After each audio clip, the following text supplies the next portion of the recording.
نقدر ونحط هدومنا في الدولاب. كفاية شغل لحد كده.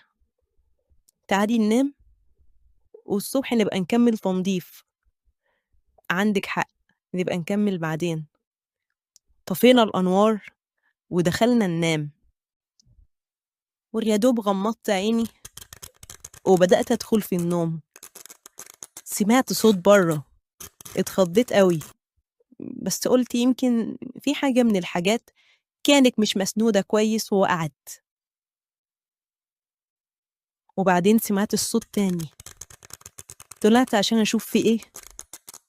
ببص لقيت نور المطبخ مولع وفي صوت حد جوه. فكرتها همسة في الأول، فقلت الله، همسة انتي بتعملي ايه عندك؟ مش قلتي انك هتنامي؟ ايه اللي دخلك المطبخ؟ لقيتها ما بتردش عليا. فضلت أقرب من المطبخ وأنا خايفة قوي. رجلي كانت بتخبط في بعضها. لأ، ده أصلا مش صوت همسة. ايه، حد معانا في الشقة ولا ايه؟ أنا خايفة. وصلت المطبخ وببص لقيت منظر رعبني. لقيت القط اللي شفته على باب الشقة واقف في نص المطبخ، وفضل باصص لي نفس البصة المرعبة، وثابت مكانه ما بيتحركش. فضلت واقفة مرعوبة، مش عارفة أعمل إيه. شوية وهيغمى عليا. هو دخل هنا إزاي؟ ده إحنا قفلنا ورانا.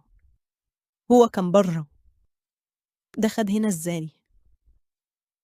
كنت عايزة أصرخ أو أنادي على همسة، لكن صوتي ما كانش طالع. يمكن دخل من البلكونة؟ لأ، البلكونة والشبابيك كلها مقفولة. إحنا أصلا في الدور الرابع، هيدخل إزاي؟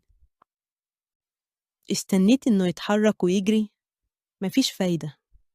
كان ثابت مكانه وباصص لي.